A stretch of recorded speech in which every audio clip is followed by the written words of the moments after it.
One TV1. Assalamualaikum warahmatullahi wabarakatuh. Waalaikumsalam warahmatullahi wabarakatuh. Saudara sebangsa dan senegara dan para aktivis di seluruh Indonesia, senang pada sore hari ini kami bersama para tokoh senior kita, ya, para jenderal, ya.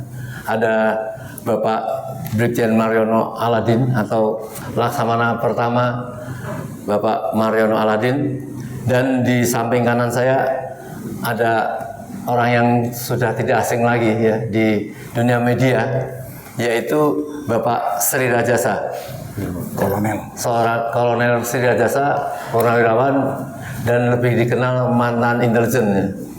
Dan seorang penulis seniman, kata Pak Narko, dulu sering membuat naskah-naskah, ya, lebih tepat mungkin beliau bukan saja ternyata pandai menulis, akhir-akhir ini kita semua tahu beliau orasinya itu luar biasa. Dan ada Bapak Laksma Sony, ya.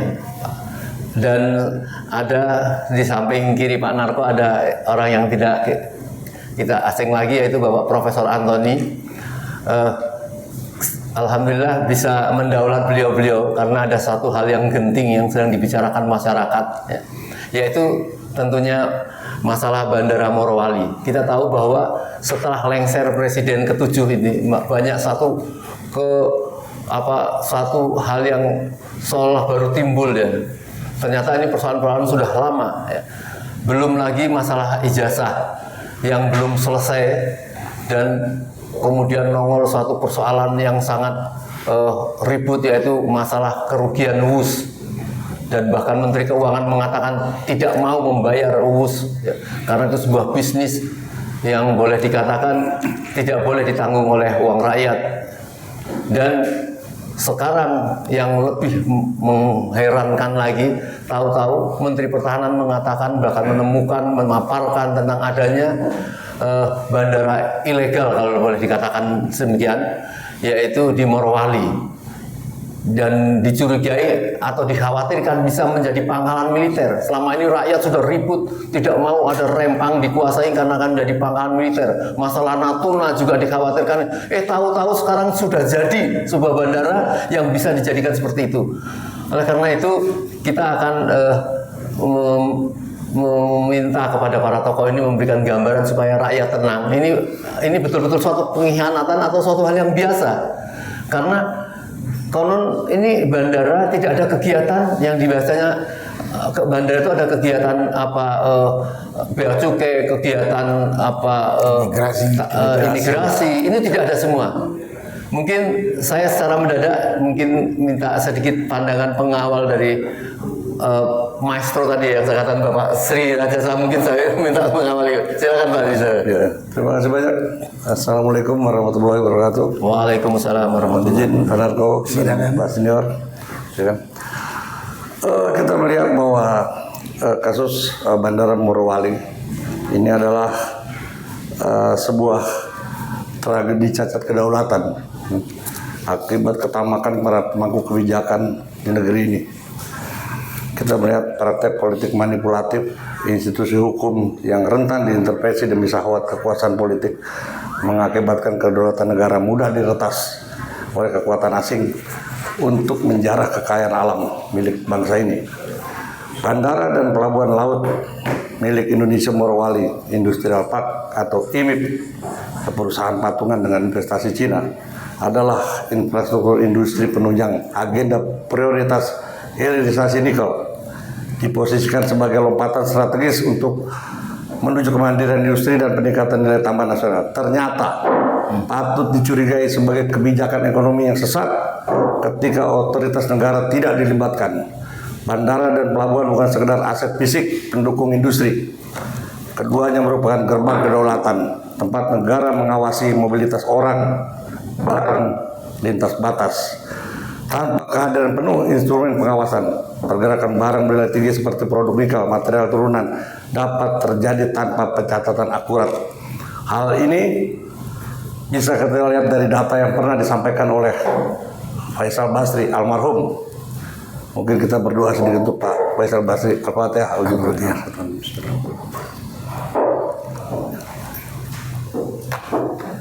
Di mana tercatat sejak periode 2020 sampai 2023. Catatan ini didapat dari data impor Cina justru, yaitu General Customs Administration of China.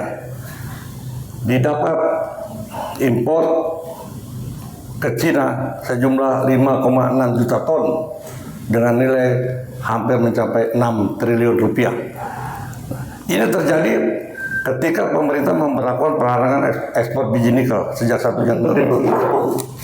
Ini adalah pencurian, perampokan terhadap kekayaan alam kita di Morowali. Sementara itu, Pak. Iya. Baik. Awal sudah sangat mengejutkan ya. Ternyata beliau melihat bahwa memang ini untuk pencurian alam ini berupa nikel dengan menyebutkan angka kurang lebih hampir 6 triliun. Tetapi mungkin lebih karena menyangkut dari angka-angka, mungkin Prof. Antoni dulu mau menyampaikan sesuatu sedikit kekhawatiran tentang Bandara Morowali digunakan apakah untuk mengangkut barang orang yang sangat membahayakan bagi negeri. Iya, terima kasih Om Lim. Jadi kita harus melihat IMIP ya, Indonesia Morowali Industrial Park. Ini kita harus melihat secara lebih luas. Ini bukan masalahnya adalah bukan hanya bandara saja yang tidak berdaulat, yang kita tidak bisa masuk, yang macam-macam itu. Tapi kita mesti melihat bahwa ini sebuah kawasan lebih luas dari bandara saja. Kawasan IMIP ini sulit dimasuki oleh aparat Indonesia. Kalau nggak salah ada beredar satu video yang gubernur mengatakan di sana gubernur sendiri tidak bisa masuk ke daerah-daerah itu gitu. Bukan ke bandara loh. Ini katanya kawasan privat. Ini kawasan khusus. Jadi tidak bisa masuk. Ini sudah menjelaskan kita bukan bicara negara dalam konteks domestik, tapi ini teritori yang lebih luas lagi, yaitu dengan alasan industrial park. Kalau industrial park ini tidak bisa kita masuki, lalu kemudian bagian-bagian di situ ada airport ya, bandara yang bagian dari situ, juga ada pelabuhan tadi yang dikatakan, ada juga bagian dari situ gitu. Nah, situ keluar masuk itu barang itu tanpa terkontrol. Itu. Jadi kita ingat pada tahun 2018 beredar juga video bahwa mantan Presiden Perdana Menteri Malaysia Mahathir itu mengatakan dia berada di luar satu properti di Malaysia yang dia bilang ini warga negara Malaysia tidak bisa masuk. Kalau nggak salah itu namanya Forest City, kalau nggak salah. Ya, Forest City gitu. Itu. Dia tidak bisa masuk. Begitu Mahathir menjadi Perdana Menteri lagi, lalu dia membatalkan itu. Dia bilang ini tidak boleh ada investasi yang eksklusif milik asing dan warga negara tidak boleh masuk. Jadi sama dia dibatalkan. Nah, ini yang harus kita contoh itu. Jadi masalahnya adalah kalau di Malaysia yaitu pengusaha lah sama penguasa, mereka menguasai memberikan izin untuk pengembangan satu properti, satu kawasan yaitu Forest City. Sebenarnya di kita juga masih banyak lagi. Ada juga kawasan-kawasan real estate yang dikuasai di mana warga negara masuk mesti ada izin. Kalau tidak diizinkan tidak boleh gitu kan. Foto-foto aja tidak boleh gitu. Mau ngapain gitu? Foto nggak boleh katanya gitu ya. Nah itu adalah Jakarta Utara. Iya. Trik 1. Iya, nah itu ya. Jadi ini luar biasa dan ini tidak boleh dibiarkan. Dan menurut saya Forest Garden ini tidak ada apa-apanya kalau kita bandingkan dengan IMIP, dengan Indonesia Morowali industrial park ini tidak ada apa-apanya. Kalau Forest City dia mengembangkan satu kawasan ya menjadi kawasan real estate, benar-benar ada investasi. Tapi kalau di sini ini sumber daya, ini nikel, semua sumber daya diambil, lalu kemudian kita tidak tahu bahwa berapa banyak yang diambil lalu tanpa diberikan royalti atau apapun ke negara, kerugiannya berapa banyak, dan yang lebih parah adalah kerusakan lingkungan yang kita bisa prediksikan. Jangan-jangan nanti bisa seperti 3 provinsi yang sedang terlanda musibah ini, yaitu Aceh, Sumatera Utara, dan Sumatera Barat. Nah, ini kita mesti benar-benar momentum ini dengan ada momentum musibah di bencana di 3 provinsi ini Morowali harus segera dihentikan. Saya rasa itu. Ya, baik. Mungkin langsung ke Jenderal Mariono nih. Kalau Pak Muryono, maaf. Dari Pak Antoni tadi sudah menyebutkan ini jelas sebuah kawasan di mana disebutkan bahwa jangankan orang biasa, para pejabat pun tidak bisa masuk. Dan Pak Menhan ya jelas mengatakan bahwa ini jangan ada sebuah negara dalam negara. Artinya ini kan sudah gawat itu. Bagaimana melihatnya Pak Muryono? Ya, makasih Bung Blim. Tadi disampaikan oleh Pak Rajasa dan Prof. Antoni. Prof. Antoni menyinggung masalah ekonomi, terutama kerugian ekonomi, terus dampak lingkungan sebagainya. Dan Pak Rajasa tadi ada satu hal yang paling perlu kita garis bawahi adalah ini adalah skandal kedaulatan negara yang paling parah dalam sejarah Indonesia. Kita itu mengecam, kita sangat prihatin. Saya agak heran kalau Menhan baru tahu. Aneh. Ini sudah 6 tahun beroperasi. Saya dengar tadi dari Prof. Antoni, gubernur aja tidak bisa masuk. Berarti kan gubernur tahu ada satu masalah kawasan yang tidak boleh masuk. Mesti kan dipermasalahkan. Ada Kodam, Pangdam, ada Kapolda dan apa-apa lainnya kan ada situ. Yang saya heran kenapa diam selama ini? Kenapa ketika Menhan mengadakan latihan di daerah sana baru tahu ada bandara ilegal di Morowali, di IMIP. Ini kan bandara hantu kalau ilegal, tapi ternyata bukan bandara hantu, bukan bandara ilegal, bandara sudah punya izin. Ini kan keterlaluan. Ini betul-betul skandal kedaulatan yang pantas harus kita usut sampai tuntas. Dan Presiden mestinya Presiden itu ambil tindakan tegas, langsung sikat tutup bandara, terus audit. Masalahnya apa? Di sana ada TKA yang katanya cukup banyak, cukup besar dan lebih banyak dibandingkan penduduk domestik di sana. Katanya ya menurut informasi bahwa sedikit apapun banyak, tapi kan bahaya. Ya, negara los sama sekali, tidak ada imigrasi, tidak ada bea cukai, ya, tidak ada unsur-unsur. Katanya polisi pun tidak ada, apalagi tentara nggak boleh masuk. Orang ajar itu. Kalau saya jadi Menhan, langsung saya tutup itu, walaupun belum ada perintah presiden. Harus berani itu Menhan. Jangan cuma negara dalam negara, terus nunggu lagi kita nggak tahu. Tidak tahu tindakan oleh pemerintah seperti apa. Ini kan memalukan, Pak. Sangat-sangat memalukan. Ini kalau negara luar negeri tahu, ini apa-apaan Indonesia, negara besar ini ada kawasan, ada satu kawasan khusus, ada bandara yang bebas, mereka bisa lalu lintas di sana seenaknya. Dan apalagi katanya ada izin menjadi bandara internasional. Bagaimana koordinasi antar kementerian, Pak? Dan kalau itu masalah hukum atau masalah keamanan, apalagi masalah pertahanan, mestinya koordinasi dengan Kementerian Pertahanan. Mutlak harus, Pak. Dan apalagi sana kan ada Pangdam, ada gubernur, ada Kapolda. Masa nggak boleh masuk? Waduh, itu kurang ajar Pak. Iya. Itu luar biasa Pak. Ini udah skandal kejahatan kedaulatan. Jadi Yang harus kita sikat Pak. Menhan harus lebih keras Pak ya. Harusnya Pak. Menhan, saya kalau jadi Menhan, kita langsung dudukin tutup. Walaupun belum ada perintah presiden.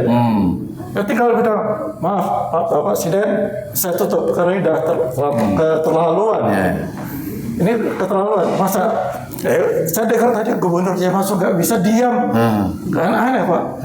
Waduh, kalau jadi gubernur masa wilayah sendiri nggak boleh, itu kan udah aneh luar biasa. Saya kadang-kadang mikir nggak masuk akal.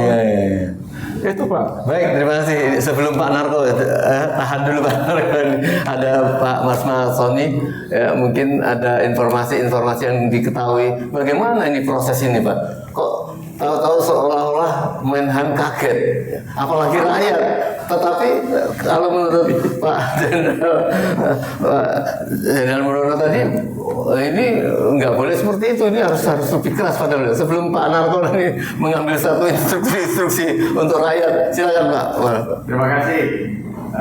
Tadi sudah disampaikan dari Pak Tri Rajasa, Pak Tony, Pak Mulyono, dan saya. Kita nyimak sama. Terakhir ini, begitu Pak Menhan membuat keterangan persnya bahwa ada republik di dalam republik, di situ saya mencatat banyak sekali di medsos. Kesimpulan saya, kecaman rakyat terhadap para pengkhianat bangsa. Ini harus kita tepat tanggap. Rakyat Indonesia sedang berada pada puncak kemarahannya sejak Pak Menhan menyampaikan itu. Kita apresiasi dengan Menhan. Pengkhianatan terhadap kedaulatan negara tidak lagi dapat ditoleransikan. Kita sebut saja beberapa pejabat yang telah melakukan kekeliruan 10 tahun terakhir ini di bawah kepemimpinan Presiden Joko Widodo. Kroni-kroninya ini perlu kita inventaris dan segera kita beritahu kepada Presiden untuk ditindaklanjuti. Karena mereka tidak lagi melindungi bangsa sendiri, tapi mengkhianat terhadap bangsa.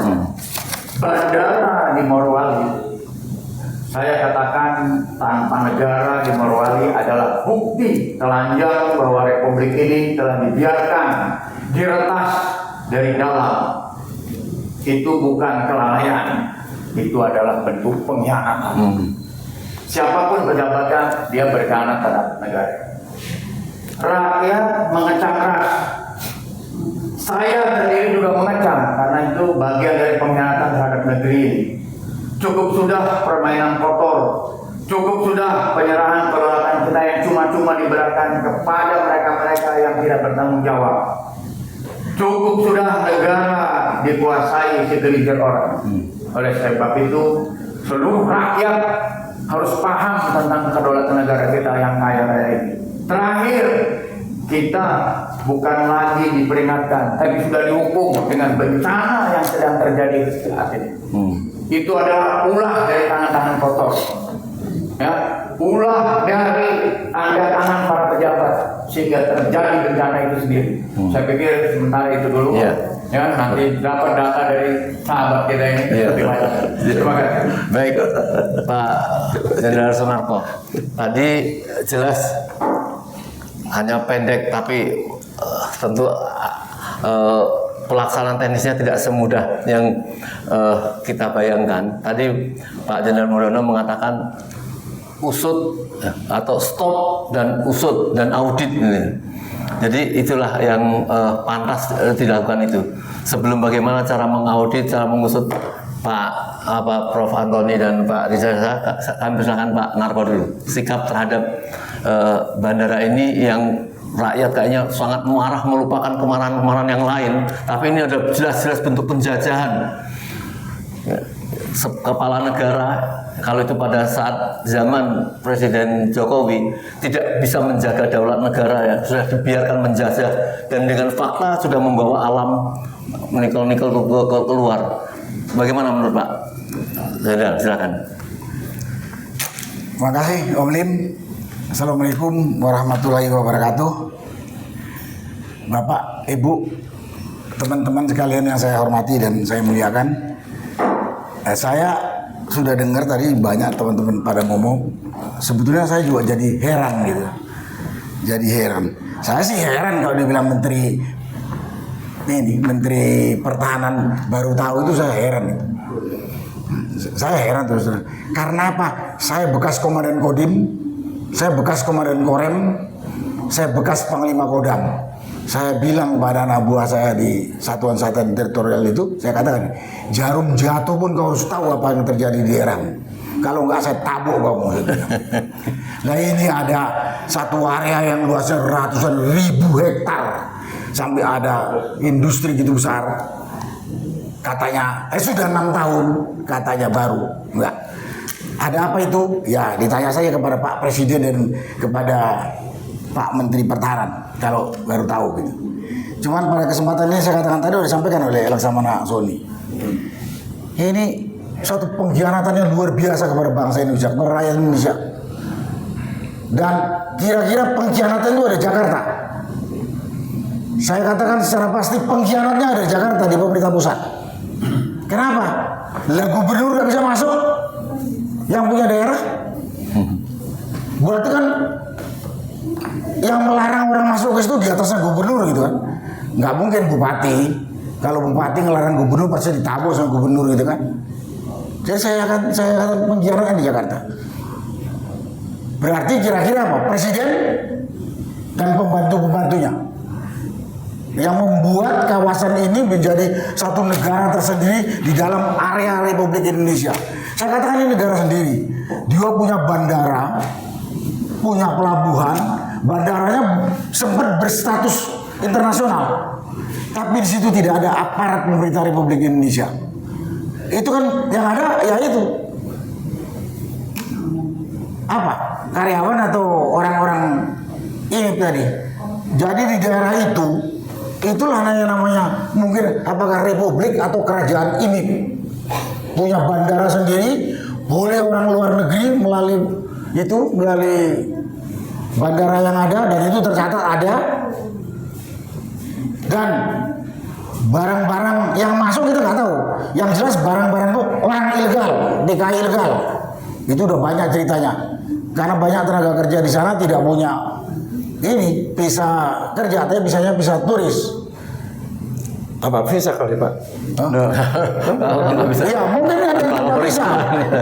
Belum lagi pelabuhan lautnya. Dari bandara itu aja bisa masuk, di samping orang secara tidak tercatat, barang-barang itu bisa aja barang tidak berbahaya lah. Tapi bisa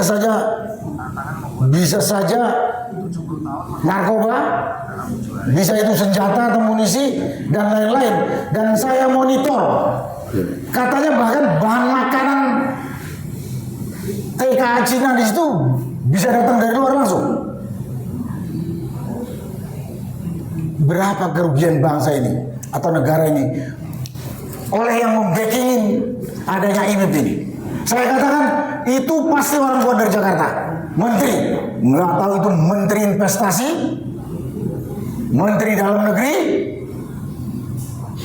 terus menteri perhubungan, bea cukai, imigrasi, polisi atau Kapolri, Panglima TNI.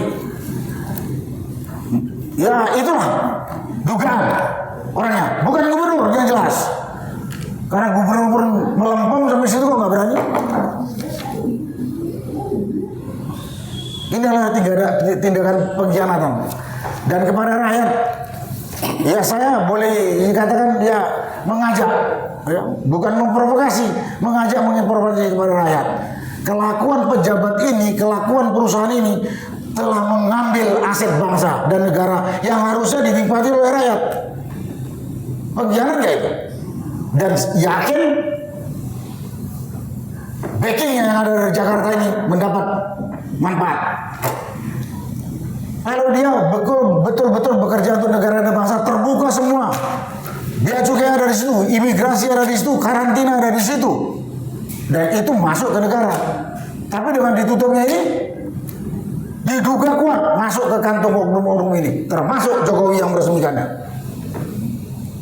Saya tidak percaya sejak berdiri kalau ini tidak diketahui, nggak mungkin. Saya katakan saya bekas pejabat daerah, saya bekas komandan Kodim. Kalau anak buah saya di daerah tanggung jawabnya nggak tahu terjadi sesuatu, saya marah. Dan saya ini juga senior dulu kok, orang-orang tua kita. Kamu sebagai pejabat teritorial, jarum jatuh di daerah tanggung jawab kita harus dengar. Jadi kalau ini nggak tahu, ngomong kosong.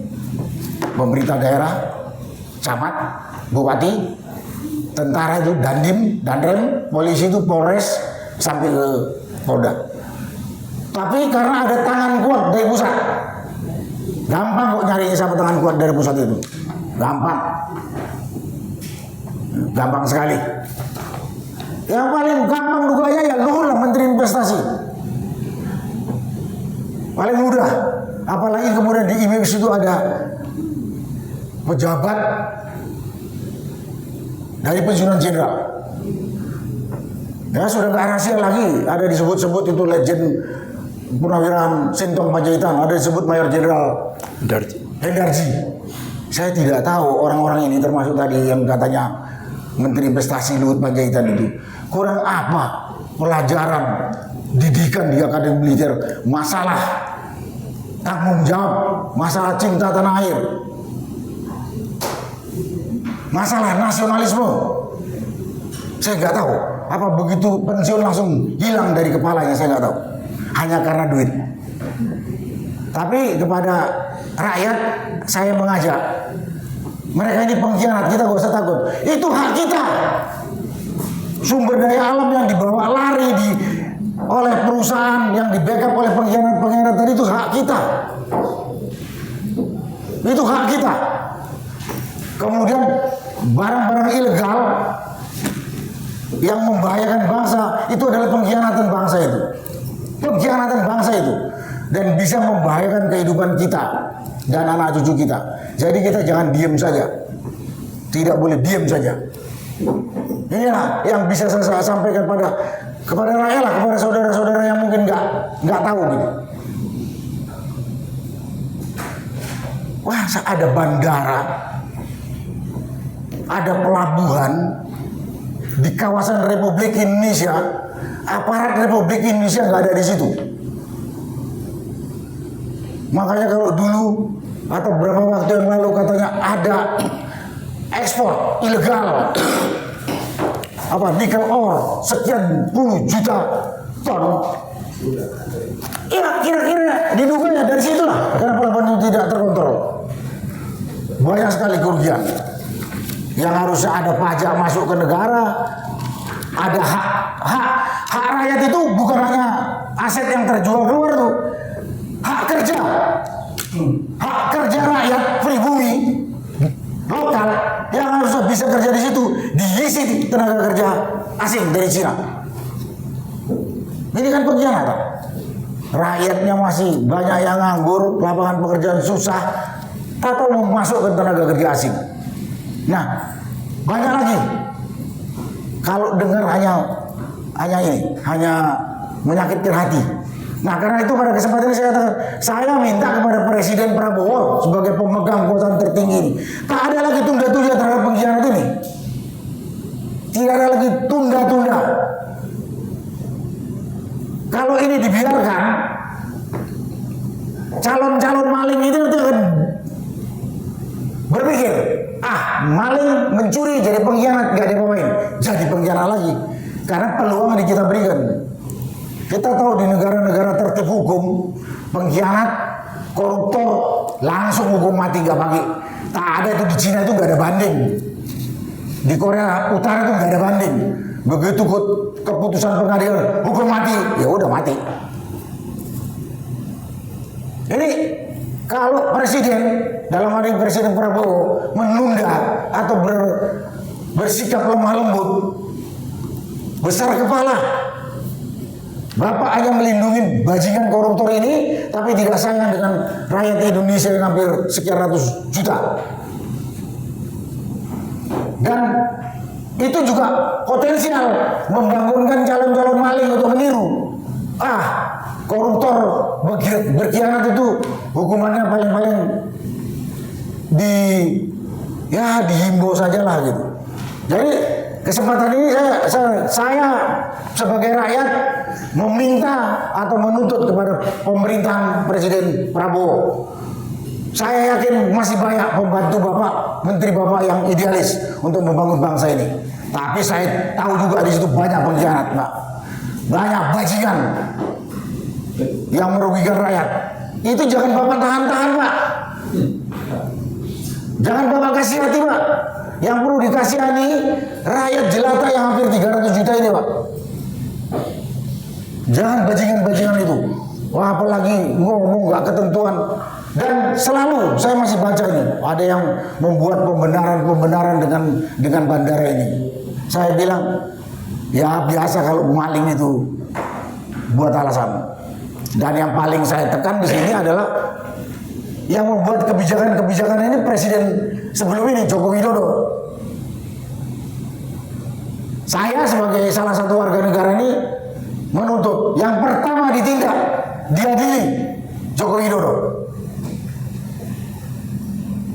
Yang pertama ditindak, karena dialah yang membuat kebijakan-kebijakan konyol dan merugikan rakyat, hanya menguntungkan dia dan beberapa kelompok dan asing. Dan asing. Itu Pak yang saya sampaikan kepada Presiden. Saya tuntut ketegasan dan kecepatan. Bapak udah 1 tahun Pak, nggak usah takut Pak. Saya siap saya dengan rakyat siap backup Bapak. Nggak usah takut sama bajingan pengkhianat ini. Nggak usah takut Pak. Udah menyakitkan. Jangan sampai rakyat malah ngamuk kepada Bapak. Kalau Bapak berteman sama bajingan kan kita ngecam juga Bapak ikut jadi bajingan. Jadi koruptor. Itu kan sudah sudah pernyataan itu ya. Berteman sama bajingan berarti kita bajingan gitu. Berteman sama koruptor berarti kita juga bagian dari koruptor. Berteman dengan pengkhianat berarti kita juga bagian dari pengkhianat itu.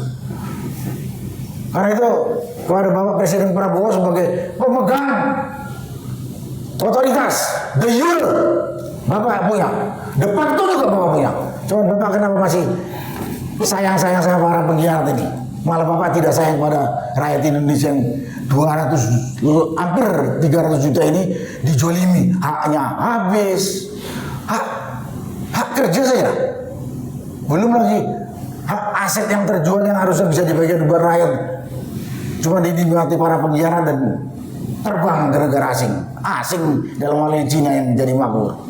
Itulah Pak yang saya tuntut. Masalah rinci yang lain tadi teman-teman sudah dijelaskan secara rinci, perhitungan kerugian lain sebagainya. Itulah yang bisa saya sampaikan, Om Lim. Ya. Terima kasih. Wassalamualaikum warahmatullahi wabarakatuh.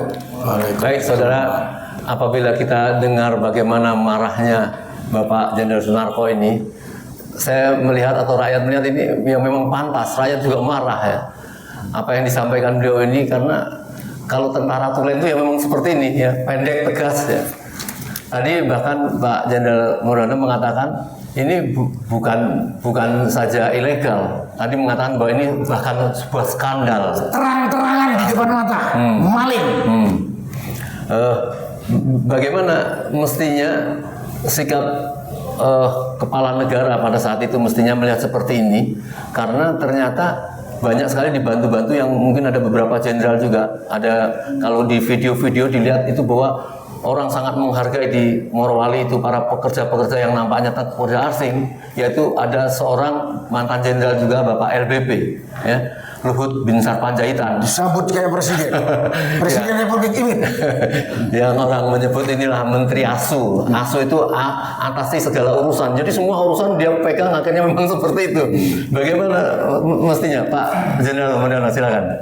Ya, sebenarnya saya sebagai purnawirawan TNI Ya. merasa malu, ya, bahwa Sakit hati juga. Ya, sakit hati juga bahwa yang tadi disampaikan oleh Pak Narko maupun Pak Sony ini ada pengkhianat. Dan pengkhianat itu antara lain tuh ada mantan TNI ya, atau purnawirawan TNI. Ya. Kami purnawirawan TNI, Pak, Sabta Marga itu tidak pernah lepas dari tindakan kami. ingat para pengkhianat, saya nggak tahu siapa ya, ini mungkin banyak. Ya. Pokoknya ada di kita sini Jakarta. Paling tidak sebagai seorang mantan tentara pasti ingat Sabta Marga. Di dalam Sabta Marga yang yang ketiga, di situ sebutkan kami kesatria Indonesia yang bertakwa pada Tuhan Yang Maha Esa serta menjunjung tinggi kejujuran, kebenaran dan keadilan. Itu tidak pernah bisa lepas dari kami punya mindset, kami punya sikap tindakan sampai saat ini. Itu melekat. Sabta Marga itu kayak data patri di hati para purnawan. Betul ya? Kalau itu purnawan yang murni tulen ya, bukan pengkhianat. Kenapa? Kalau dia bertakwa pada Tuhan Maha Esa, pasti tahu mana yang benar, mana yang tidak. Kan gitu Om Lip ya? Iya, betul. Nah, kemudian juga jelas-jelas bela dong yang benar, bela dong keadilan, bela dong kejujuran, jangan bela yang tidak benar. Ini benar sekali, ini pengkhianatan yang luar biasa saya pikir. Ini adalah skandal kedaulatan negara yang betul-betul dirusak oleh Presiden ke-7. Iya. Ini kan dari awalnya kan kejadiannya kan dari Presiden ke-7 Jokowi. Jadi kita perlu usut. Ya, kita perlu usut. Jadi kita jangan ragu-ragu kalau sekarang sudah ada tagar adili tangkap Jokowi. Saya kira itu udah pantas sekali. Karena ternyata banyak dosa-dosa dari Presiden ke-7 tersebut. Kami bersama teman-teman sudah mengumpulkan beberapa macam atau berapa poin dosa yang dilakukan oleh eranya Jokowi. Mungkin ada 10 item, 10 besar.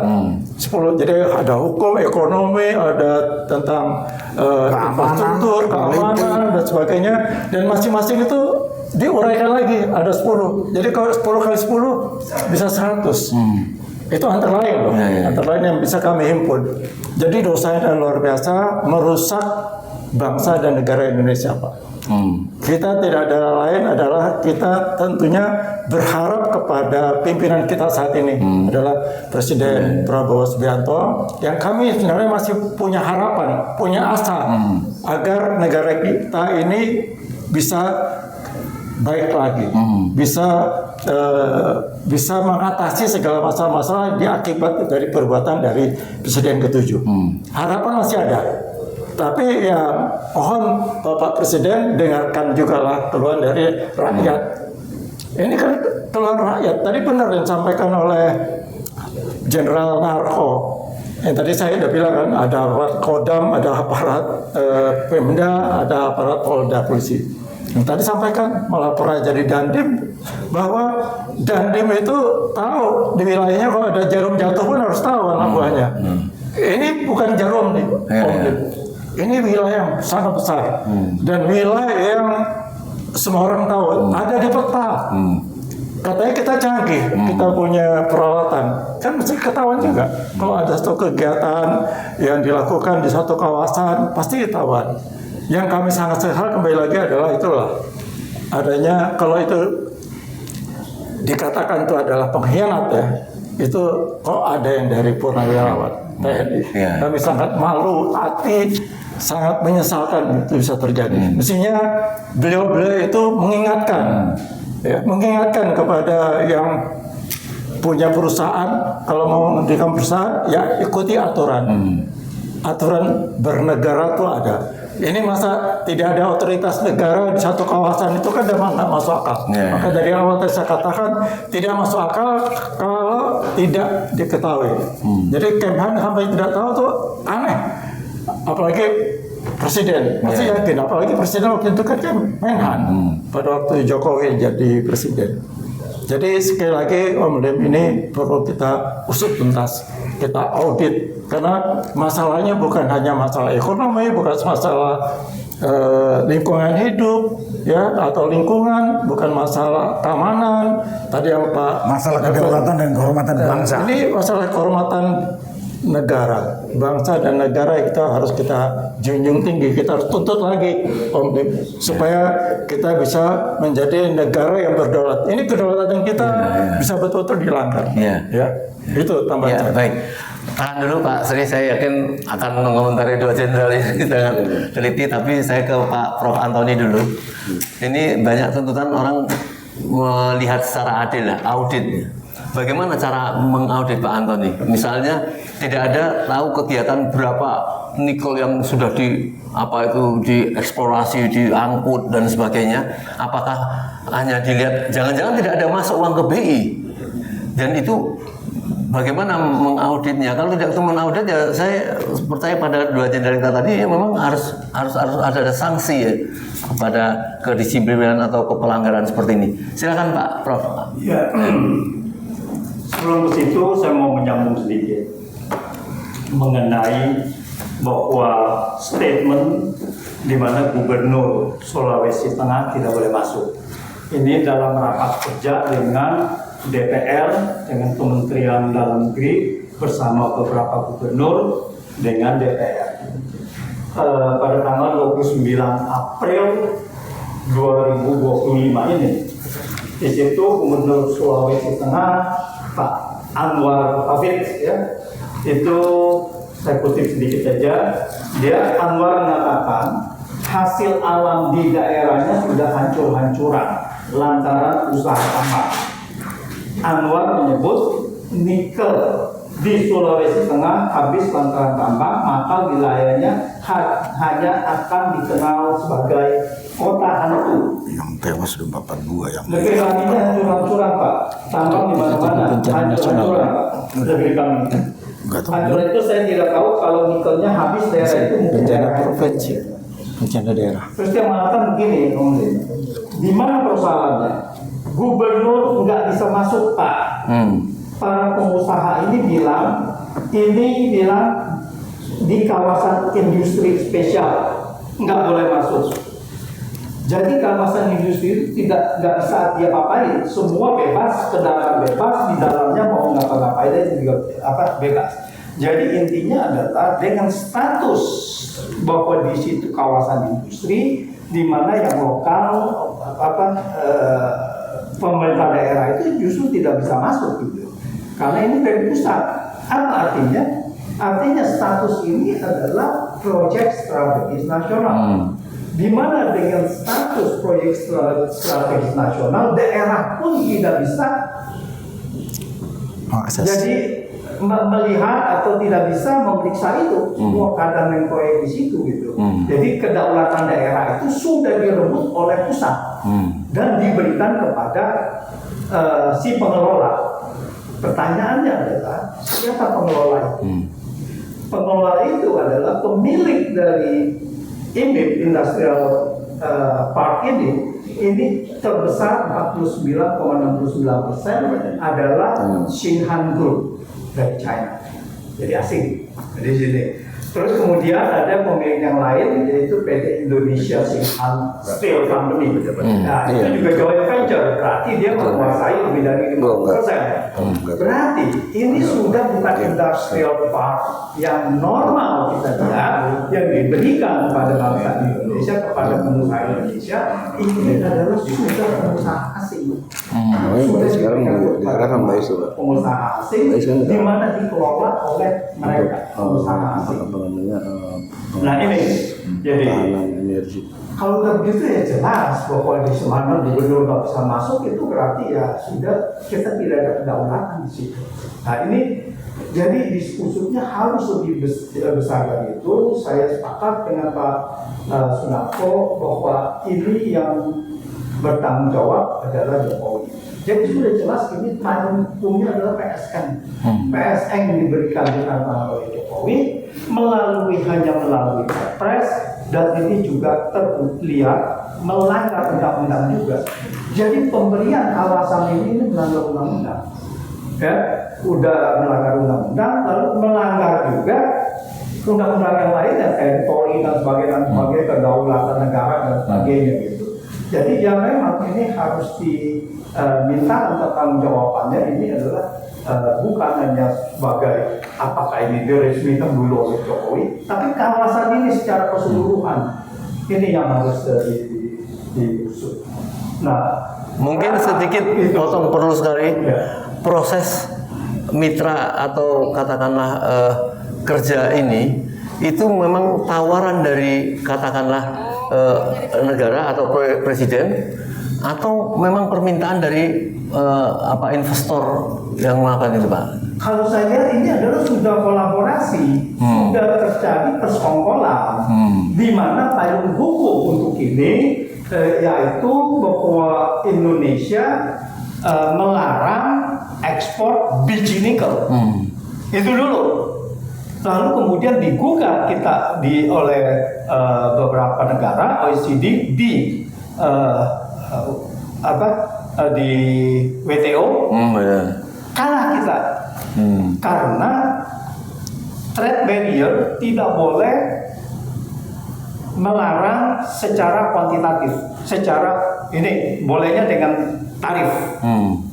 Ini kita melarang dengan itu, mereka lalu Anda tidak boleh, lalu yang tidak bisa ekspor biji nikel, lalu kemudian smelter dikuasai oleh China, ya kita tahu lah, pasti berarti ke sana kan? Ya. Nah itu satu. Yang kedua, ini diberikan 25 tahun tax holidays. Ini sudah jelas, ini merugikan keuangan negara ini. Tax holidays. Nikel kita di mana kita cuma 25 tahun. 25 tahun. Buka warung kita tiap hari, dikejarin pajak. Ini dia. Jadi di sini sudah jelas bahwa ini kerugian keuangan negaranya benar. Karena apa? Ini bukannya dia membawa knowledge di sini bahwa kita memerlukan memberikan tax holidays. Kita memberikan tax holidays lalu dengan nikel kita sumber daya dihabisin, lalu kemudian dengan pekerja-pekerja kebanyakan dari mereka gimana ini? Ini sangat tidak masuk akal dan ini jelas-jelas merugikan negara ini. Merampas ini hak kerja merampas hak kerja, merampas sumber daya, merampas APBN, semuanya ada. Jadi ini benar-benar tidak bisa, ini kejahatan luar biasa. Meminjam kata-kata dari Jenderal Mulyono. Ya, baik. Sangat luar biasa. Baik, kepada Pak Sri ya, sambil mungkin ditutup dari Pak Sri maksudnya ini kalau dugaan Pak Antoni tadi saya tangkap ini proyek tidak normal ini. Betul, Pak. Tidak ada underlying atau kesepakatan seperti apa, pokoknya apapun dia lakukan, berapa besar pencuriannya itu luar biasa. Bagaimana? Saya paham bahwa rakyat itu mengapa menjadi marah kemudian tangkap dan adili Jokowi karena dia tidak bisa menangkap secara detail, tetapi tahu kurang ajar. Silakan, Pak. Ya, terima kasih, Pak. Ya. Ini semua kan berawal dari ambisi kita untuk melakukan hilirisasi ya. Tapi kita sadar bahwa teknologi penunjang hilirisasi. Enggak, ambisi kita ambisi Jokowi. Iya, Jokowi, Pak. Jokowi dulu, Pak. Ya. Nah, masih tergantung asing. Ya. Sementara investasi selalu mengedepankan proses perizinan. Kita tahu bagaimana proses perizinan itu bisa terjadi di negeri ini selalu hasil mediasi dari relasi kekuasaan, sehingga selalu mengabaikan pendekatan konstitusional. Maka kehadiran investor raksasa tidak sekedar sebagai mitra, tapi menjadi predator pemangsa sumber kekayaan alam negara kita. Ya. Nah sekarang kita buktikan, Pak, ya kan? Apa yang dikatakan penarko pengkhianat, apa yang dikatakan bapak kita tadi, ya kan? Pengkhianatan. Bagaimana tidak? Kita tidak melihat IMIP itu hanya dari sisi bandara, tapi ada pelabuhan besar di sana, Pak. Nah, oleh karenanya, bagaimana terjadi ekspor ilegal besar-besaran dari Indonesia ke Cina, termasuk biji nikel, ya seperti yang dikatakan oleh Faisal Basri almarhum. Tahun 2020, 2022, 21, 23 itu mencapai 5,6 juta ton. Atau sekitar 6 triliun rupiah. Data itu kita ambil dari General Council Administration of China. Di Indonesia nggak ada. Karena apa? Pemerintah pada saat itu melarang ekspor biji nikel sejak 1 Januari 2020. Ini masa Jokowi, Pak. Kemudian kita lihat bagaimana Pak Prabowo harus bertanggung jawab juga terhadap kasus ekspor nikel kita ke Cina yang selisihnya mencapai 620,6 miliar dolar hanya pada Januari sampai September 2025. Ini kan harus dipertanggungjawabkan. Jadi ketika Pak Syafri mengatakan Morowali atau IMIP adalah bandara ilegal, harus dilanjutkan dengan penegakan hukum, termasuk pertanggungjawaban Pak Prabowo, karena pada masanya juga terjadi, ya kan, ekspor ilegal sehingga terjadi selisih 620,6 miliar dolar pada periode Januari sampai September 2025. Nah, kemudian Bandara IMIP berdasarkan catatan Direktorat Jenderal Perhubungan Udara tahun 2024 itu melayani lebih dari 51.000 penumpang per tahun, sehingga 20.000 tenaga kerja Cina di IMIP 90% tidak memiliki paspor. Bukan hanya tidak memiliki visa, tidak memiliki paspor. Ya kan? Artinya apa? Bandara IMIP harus bertanggung jawab terhadap masuknya tenaga kerja ilegal. Kemudian pelabuhan IMIP juga harus bertanggung jawab terhadap ekspor ilegal yang merugikan bangsa ini terus-menerus. Inilah celah kedaulatan yang terbuka, ya, yang kemudian dieksploitasi oleh penyelenggara negara sendiri untuk keuntungan mereka sendiri. Ya. Jadi persoalan TK ilegal, ekspor nikel ilegal bukan sekedar spekulasi, tapi fakta bahwa kedaulatan kita sudah dikoyak-koyak. Itu saja, Pak. Ya, terima kasih Pak. Luar biasa susah untuk menggambarkan kejahatan ini sampai Bapak Sri mengatakan ini bagaimana seperti predator, membiarkan predator yang menjajah negeri kita ini, sehingga sekali mengatakan harus ada penegakan hukum. Ya. Mungkin dari Pak Sony, mungkin Pak Sony kebetulan dari angkatan udara, mungkin laut ya. Tapi pergaulan beliau kan luar biasa, sehingga mengetahui bagaimana kira-kira proses pembuatan bandara itu, sehingga seolah-olah bisa seperti membuat rumah 3 bulan. Kan itu lama, Pak Sony. Ya. Terima kasih. Ya, silakan. Ya. Saya tadi menyimak apa yang disampaikan Pak Antoni. Ini pembuatan atau berdirinya bandara Morowali ini, singkat Pak Antoni, harus diaudit, ya. Jadi pelanggaran, ya. Jadi pembuatan bandara sendiri sudah melanggar aturan-aturan yang harus diikuti. Banyak di sini terlibat. Kalau bandara kan tentunya ada Kementerian Perhubungan. Nah, pengalaman kami, kalau orang ada di satu daerah buat bandara tuh, Pak Narto kan pernah jadi panglima itu. Bandara, apalagi bandara yang kecil baru, itu rakyat itu nyambut kedatangan lahirnya bandara itu aja udah antusias. Ini nggak nyaris terdengar, ya. Ini perlu diaudit lebih jauh ini. Karena bandara itu kan tempat masuk dan keluarnya barang maupun orang. Disitulah pelanggaran kedaulatan kita tadi, kedaulatan bangsa, wilayah maupun kedaulatan ekonomi. Ini harus diaudit. Kita apresiasi nih dengan Menteri Pertahanan karena beliau kan waktu itu belum menjabat. Tapi Menteri Pertahanan yang lalu kan presiden sekarang. Mungkin dia juga belum aksi karena ada panglima tertinggi adalah presiden, karena beliau masih anggotanya presiden itu.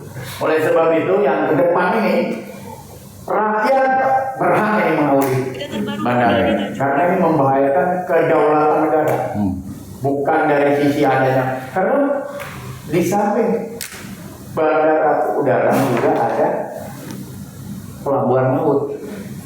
Itu udah sejalan itu. Nggak mungkin itu nikel dibawa pakai pesawat udara. Pasti tongkang. Tongkang harus ada di pelabuhan. Gitu. Nggak mungkin sendiri. Nah, jadi keterlibatannya mungkin kalau di situ ada pertahanan, pasti ada pertahanan darat, pertahanan udara, pertahanan laut.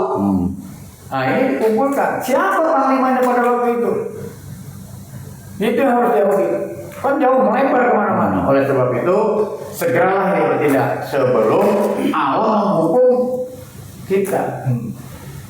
Ini perusahaan alam juga. Segitu. Apa yang disampaikan Pak Antoni itu sangat benar. Audit ekonomi berapa banyak yang dibawa itu nikel ke negara sana. Sementara kita nikmati nikel itu, apa yang kita nikmati dari nikel itu? Mobil listrik kok heboh, buat susah kita juga. Ya kan? Mobil listrik, mana ada motor-motor listrik itu masuk ke kampung-kampung.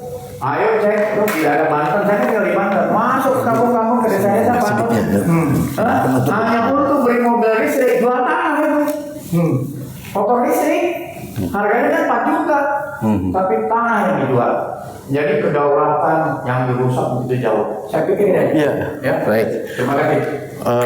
Terakhir Pak Sunarko, banyak kita mendengar bahwa seolah Bapak Presiden ini konsumen aja. kok tidak terlalu berani terhadap Jokowi ini. Padahal temuan-temuan kejahatannya ini terus berjalan sampai sekarang yang besar-besar. Jangan-jangan besok ada lagi. Dan tentu concern Bapak Jokowi ini bagaimana agar Prabowo tetap melindungi dia. Yang tidak tahu ini banyak pendukung-pendukung yang padahal sudah tidak akan menjadi menjadi presiden lagi. Pendukung-pendukungnya ini masih eksis dan masih solid. Luar biasa. Bagaimana untuk menyelesaikan ini, untuk menyelamatkan bangsa ini, Pak Narko? Kalau Pak Prabowo ternyata masih ada takut-takutnya sama Pak Jokowi itu untuk ditegakkan hukum, padahal rakyat itu minta tegakkan hukum, tegakkan hukum. Silakan Pak Narko. Terima kasih Om Lin, jawabnya susah. Yang bisa dapat jawaban, kalau mau mendapatkan jawaban pasti langsung nanya sama Pak Prabowo. Tapi kepada Pak Prabowo, saya mungkin menyampaikan Pak Prabowo sebagai presiden diamatin oleh seluruh rakyat Indonesia yang hampir 300 juta ini. Jadi Bapak tidak usah takut. Iya Pak, Bapak ini Dan Bapak nggak usah bohongin rakyat. Iya Pak, ini berapa Pak?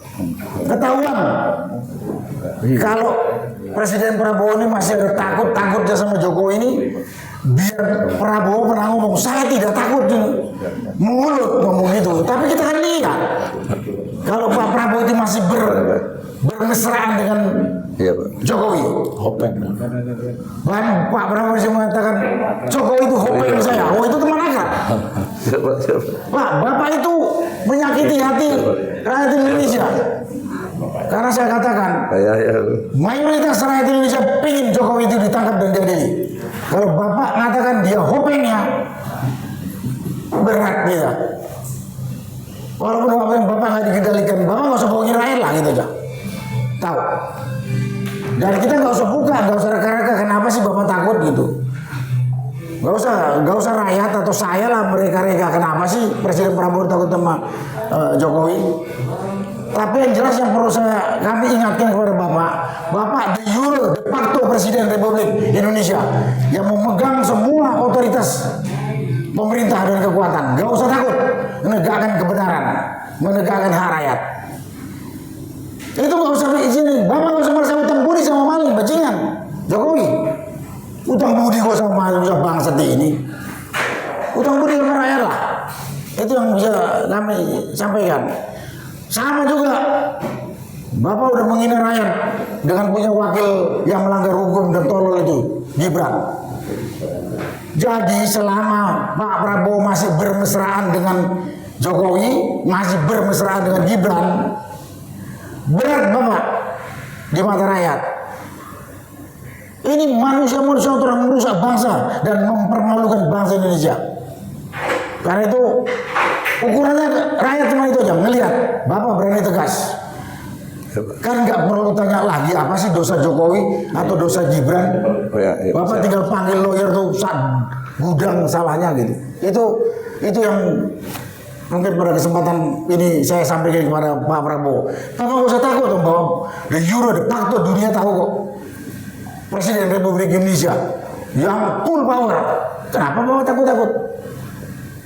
Itu pertama, Om Lin yang saya sampaikan. Yang kedua, kasus IMIP ini ada perusahaan lingkungan.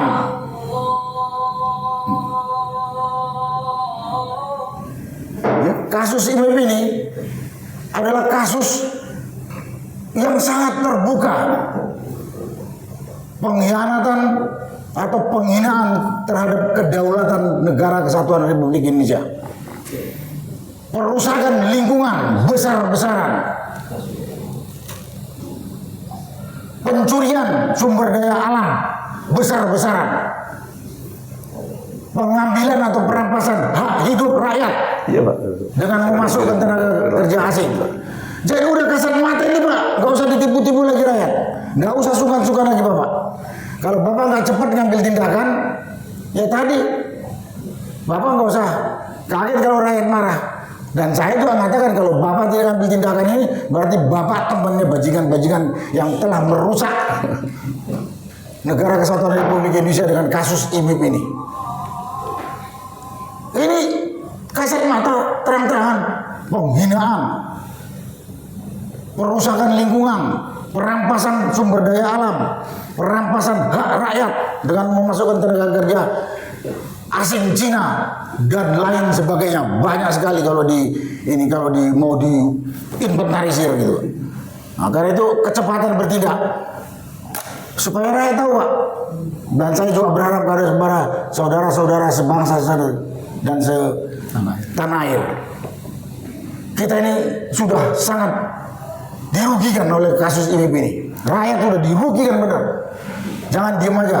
Nanti lama-lama kampung kita mau dirampok sama asing, dibantu oleh para pengkhianat yang mabuk harta ini. Itulah yang bisa saya sampaikan. Terima kasih. Baik, saudara sekalian, kita tahu bahwa silakan. Saya menyampaikan suatu tulisan yang sangat bagus sekali dan relevan dengan kasus ini. Ya, silakan Pak. Tulisannya adalah tulisan dari Bapak Sri Rajasa. Bagus banget. Ini sangat relevan dan ini saya mulas. Jadi saya hanya mengulas tulisannya Bapak Rajasa ini sebagai kesimpulan dari tulisan beliau. Judulnya adalah Ketika Negara Mundur dan Kedaulatan Dijual kepada Nafsu Kekuasaan. Gitu ya Pak Rasa? Ini tulisan Sri Rajasa adalah pukulan langsung terhadap arah pemerintahan saat ini yang dinilainya semakin meninggalkan mandat konstitusi. Ini beliau menyatakan bahwa perintah saya ini semakin meninggalkan mandat konstitusi demi kepentingan oligarki dan kepuasan politik jangka pendek. Dengan menjadikan IMIP di Morowali sebagai contoh konkret, Rajasa menyoroti bagaimana negara secara sadar membiarkan ruang-ruang vital kekuasaannya diambil alih pihak asing. Mulai dari bandara, pelabuhan, hingga arus masuk tenaga kerja dan keluar komoditas strategis tanpa kontrol negara sedikit pun. Bebas pajak. Ya, bebas pajak lagi. Tulisan ini pada intinya adalah peringatan keras. Jadi Bapak Rajasa sudah memberikan peringatan keras pada pemerintah bahwa kedaulatan Indonesia tidak sedang dicuri, tetapi sedang diserahkan secara sukarela oleh pemimpin yang lebih mengutamakan stabilitas kekuasaan daripada kepentingan nasional.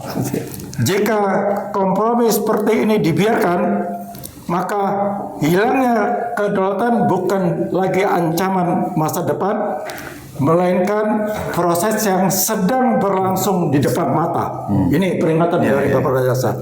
Rajasa mengingatkan bahwa kesadaran publik bangsa ini berada di titik kritis. Yang dipertaruhkan bukan hanya sumber daya alam, tetapi marwah negara. Itu luar biasa tulisan beliau. Dalam perspektif politik, tulisan ini menjadi alarm bahwa pemerintah yang tidak tegas menjaga kepentingan nasional akan menuntun bangsa menuju ketergantungan, kerentanan, dan akhirnya kehilangan arah. Ini tulisan Ya. dari Pak Ya. Bapak Reza. Terima kasih Pak Reza yang selalu mengingatkan Baik, kita baik. sebagai anak bangsa. Luar biasa. Ya, salam perjuangan Pak. Nah, baik saudara sekalian, kita tahu bahwa beliau-beliau ini, para jenderal, para senior di sini, ini bukan oposisi, ya, bukan ingin mendapatkan sesuatu, tetapi sebuah kritik, ya, sebuah masukan agar negeri kita ini selamat. Allah mengatakan kalau penduduk dunia ini beriman dan bertakwa kepada Allah, maka akan turun keberkahan dari langit dan dari bumi. Mengapa bandar atau Kawasan ini bencana yang terjadi sekarang ini sangat memprihatinkan, ya, mengingatkan kita pada saat tsunami dulu. Dan terlihat ada barang-barang katanya kayu gelondongan tanpa akar yang disimpan dan terbongkar dan sebagainya. Bisa jadi ini adalah satu peringatan dari Allah, ya. Jangan hanya pada rumput yang bergoyang, tapi tegakkan keadilan. Terima kasih Bapak Jenderal. Assalamualaikum warahmatullahi wabarakatuh.